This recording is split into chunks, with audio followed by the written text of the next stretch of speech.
Good evening and good morning to those in Asia and elsewhere. So I'd like to welcome all of you to our four webinar series. I'm Gi Shin, Director of the Shorenstein Asia Pacific Research Center, and thank you for joining us online for today's discussion.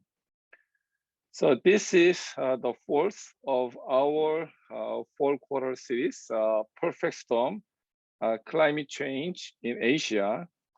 So we held the first one last month with former UN Secretary General Ban Ki-moon. So if you missed that event, you can watch online. Please go to our website. So throughout this fourth quarter, our speakers will dig into the climate change impact and risk in the Asia Pacific region, adaptation and mitigation strategies, and policy responses. So we will be focusing on a specific geographic area or thematic issue. And today we are discussing China. So the next one will be on November 2nd, a week from today, and focusing on South Asia. So please check our website. So now let me turn to my colleague, Professor Jin Oi, who directs our China program. So she will introduce our speaker today and moderate the discussions. So thanks again for joining us today, and please enjoy. Jin? Thank you, Gi-wook, and welcome to our seminar for today. And it gives me great pleasure to introduce our speaker. She calls herself Victoria Shen, but I have known her as Shiran Shen because she is actually one of the great products out of the Stanford political science program. And so she got her degree here, and she also was, I think, was one of the first people to complete at the same time a degree in civil and environmental engineering, a master's degree while she was getting her Ph.D. And this is one of the things that makes Shiran special. She's one of these people that has been studying the environment, but she has the perspective of a political scientist, but she also has some of the hard sciences to be able to analyze what is actually going on. She wrote an award-winning dissertation. She got the Harold Laswell Award from the American Political Science Association for the best dissertation in the field of public policy. And she has gone on to become now an assistant professor of environmental politics at the University of Virginia. And I'm pleased to say she's back here at Stanford, even though this is virtual. She's back here at Stanford this year as a national fellow at the Hoover Institution. And her book is coming out with Cambridge University Press, and it's going to be called The Political Regulation Wave, a case of how local incentives systematically shape air quality in China.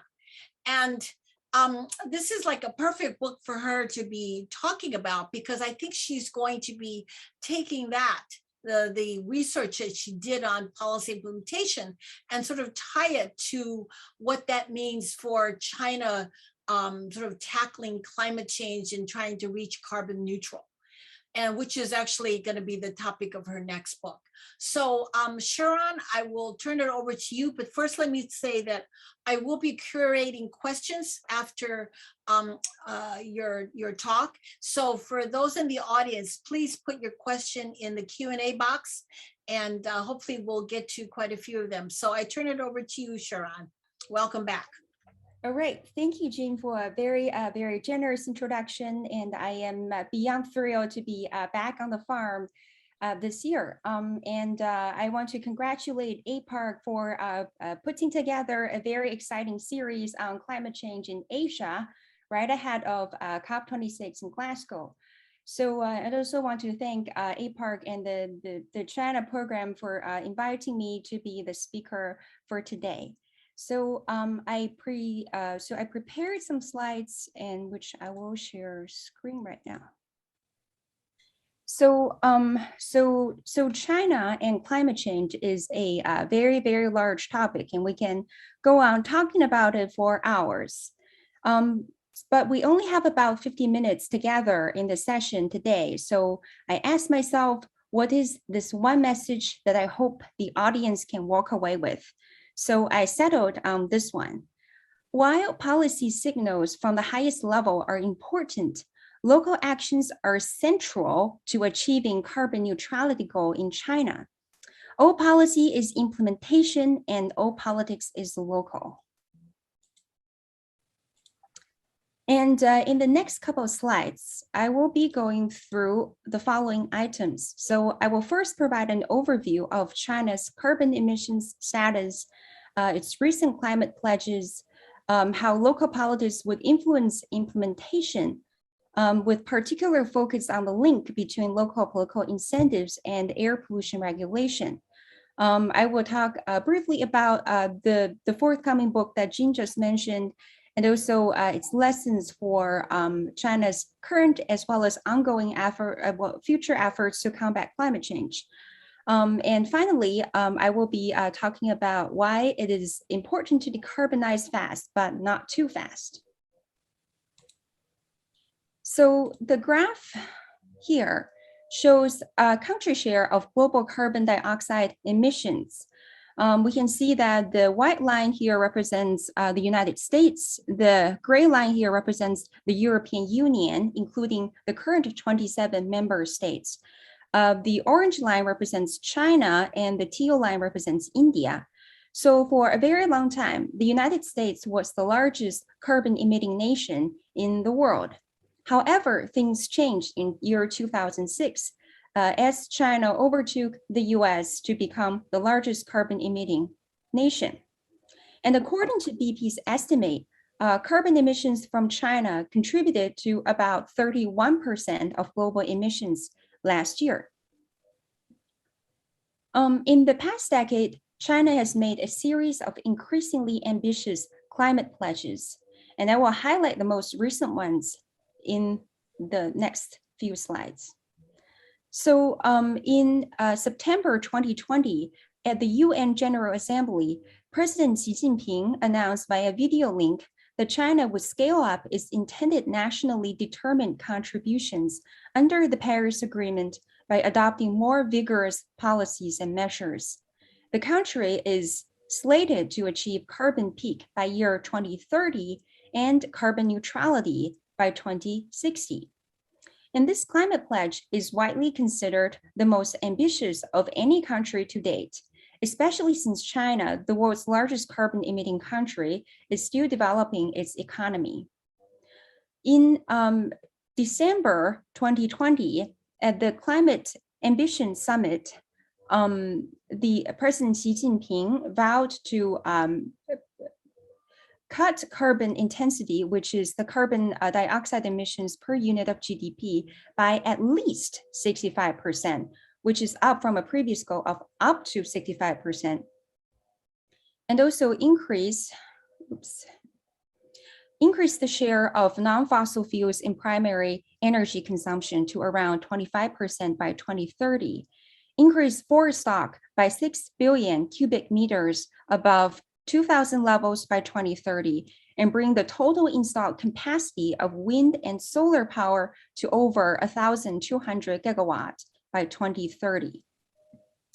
So now the world's eyes are turning to the upcoming COP26, and the world is eager to find out what new pledges China is going to make at COP26 and whether President Xi is going to be present at all. So the media buzz about Boris Johnson having been told that President Xi will not attend COP26. And that in a different reporting by Reuters, China's climate envoy, Xie Zhenhua, told the media, we still need to wait for the information from the Ministry of Foreign Affairs, and only after they make an announcement will we tell you. So my personal take on this is instead of speculating about President Xi's participation at COP26 or China's new climate pledges, we should instead focus or shift our focus to local implementation. because at the end of the day, what gets implemented is what matters. All policy implementation is local. That cannot be true for China. By some measures, China has the world's most decentralized political systems. And decentralization is usually measured by the subnational share of total government expenditures or revenues. As you can see from this graph, which is sourced from IMF Fiscal Affairs Department, it basically shows countries' subnational expenditure, subnational contribution to expenditure. And you can see that these countries are ranked from the most fiscally decentralized to the least fiscally decentralized from bottom up. You can see that China is ahead of democracies like United States and also Switzerland. So, and it's been estimated that in year 2002, local governments accounted for nearly 70% of all government spending. Between 1958 and 2002, the average percentage has been about 55%, which is substantially higher than an average democracy at 25%. So in a very highly decentralized political system, local leaders play a pivotal role in implementing national policies. And China's political personnel management system, also known as the nomenklatura, provides incentives for local leaders to meet targets to increase their chances of promotion. Under the nomenklatura system, each level appoints, removes, or dismisses leading officials at the immediately lower level. And according to official sources, as well as my personal interviews, evaluation criteria can be categorized into 5 different groups: integrity, competence, diligence, achievement, and probity.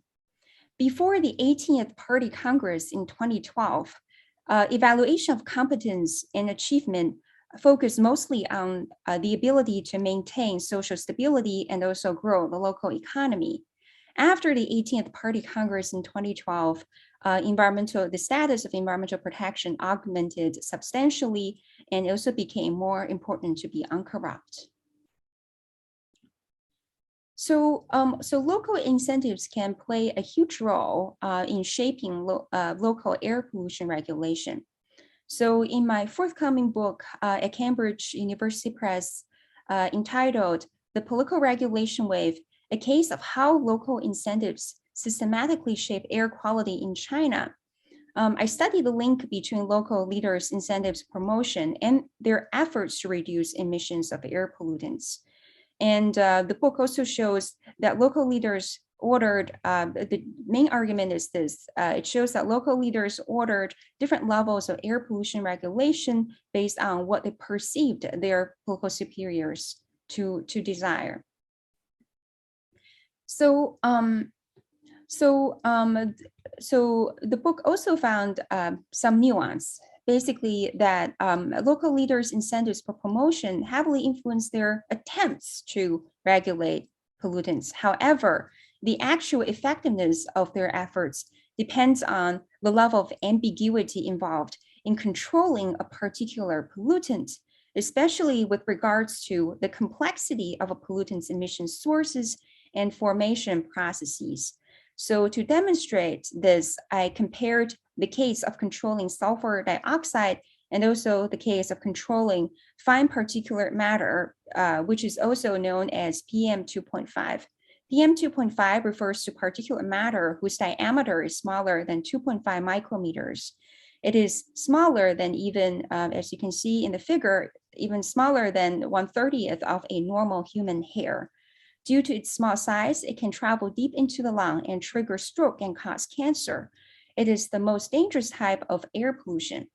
And PM2.5 is not just a China issue, it's also an India issue. And in the past year or so, the San Francisco Bay Area had also been experiencing PM2.5 pollution from wildfires.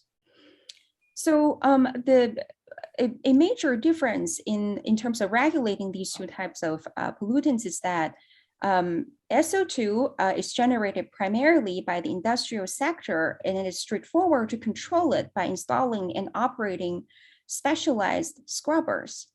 By contrast, The sources of PM 2.5 span a wide range of sectors, and it is often created via complex secondary formations, making the management of its concentration both ambiguous and challenging. So the findings of the book suggest that the incentives fostered by the promotion evaluation system, coupled with concrete annual targets and clear assignment of leaders' responsibility, can be highly effective in achieving desired pollution control results. However, when ambiguity dilutes regulatory effectiveness, like in the case of the control of PM 2.5, having the right incentives and enhanced monitoring is insufficient for successful and consistent policy implementation.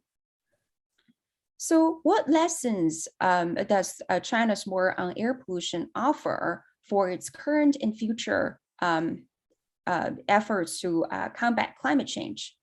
On the bright side, the nomenclatura system will likely once again prove useful in incentivizing local leaders to take actions to achieve national goals.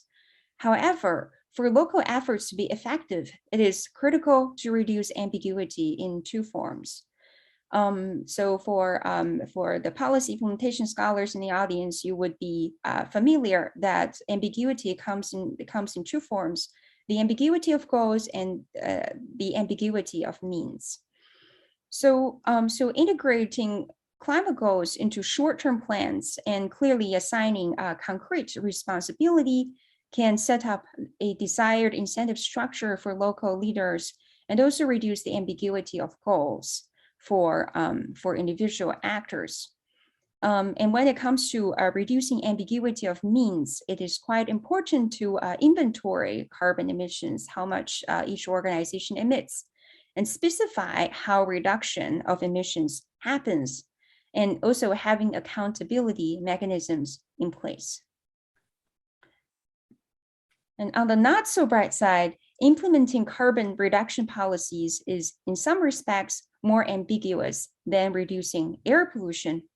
So a basic and first degree challenge is measuring the amount of carbon an organization emits. Concentration of various air pollutants can be readily measured by monitoring stations or derived from satellite observations, thereby guaranteeing information quality to a certain extent from false reports by cities and organizations. Verifying carbon emissions, on the other hand, is less straightforward and can vary substantially depending on the methodology. While the challenge is universal, it could be aggravated in China, as local leaders and other actors can easily come up with countermeasures to make themselves look good in the face of a new evaluation system that prizes sustainability. And the second challenge would be the misreporting of carbon emission statistics. It has already occurred by this time, and it is likely to reoccur in the future. So a recent example is this. Ahead of the launch of China's nationwide emissions trading scheme in July 2021, a local environmental protection bureau in Oidos in Inner Mongolia disclosed a case of false reporting of carbon emissions data. The offending company, Inner Mongolia High-Tech Materials Company, is a power plant aluminum maker who reportedly tampered with its emissions data in 12 reports generated for 2019. And upon further disclosure of information related to the case, while Inner Mongolia High-Tech Materials Company did not doctor the reporting of the carbon content of coal it used, the company, however, did change the testing date, the verification date, and also the reporting date. It possibly did so to avoid having to use the upper limit of carbon emissions for accounting. According to official policies, enterprises that fail to assess the carbon content of the coal they use by a designated time are required to use the upper limit of carbon emissions for accounting purposes, which would use up more of the enterprise's emissions credits in the trading market. And last but not least, lack of specificity regarding ways to reduce emissions has allowed some localities to use carbon-intensive means to create a facade of being low carbon without being really low carbon. And this has occurred in some low carbon experimental cities. So, so a little background on this policy. So starting 2010, the central government basically put out three waves of competitions for cities to apply to become low carbon cities. They are basically tasked, when selected, they are basically tasked with the responsibility to come up with measures that would complement the strengths of localities to reduce carbon emissions. And cities being eager to basically make themselves look good in this experimentation. They sometimes would resort to measures such as installing grass to expand green space in public areas. And such practice is highly visible, especially when they put such grass in, say, like highways leading to airports. However, such practice of growing and maintaining grass can be highly carbon intensive.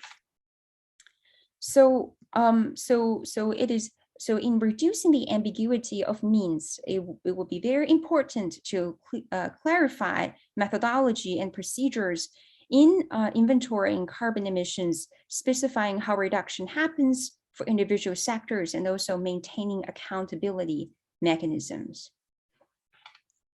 And while it is important to have the right incentive structure to decarbonize the economy, it is also important to realize that strong incentives can sometimes backfire. Decarbonizing faster than the system can handle can create unintended consequences. An example is the recent power outage in China. To give a little bit of background to the recent power outage, it is important to realize that China has in the past struggled to balance electricity supplies with demand, leaving some provinces at the risk of power outages. And the problem became more acute earlier this year because of an additional number of factors. So as the world reopens after a peak COVID-19 pandemic and the economy bouncing back, demand for China's goods is surging. So that means that the factories need a lot more power to make those goods. So the demand for power and electricity increased. At the same time, coal production slowed, even when the country still generated over half of its power from coal. And this was due to Beijing's carbon neutral goal, which drove up the coal price. So facing higher coal price and also government control of electricity prices, coal-fired power plants reduced their supply to avoid economic losses. And this series of events sent large swaths of China into power shortages. And some provinces became off track from meeting their annual energy due control objectives. So due control refers to control in energy consumption as well as control in energy intensity. That's the amount of energy being consumed per unit of GDP.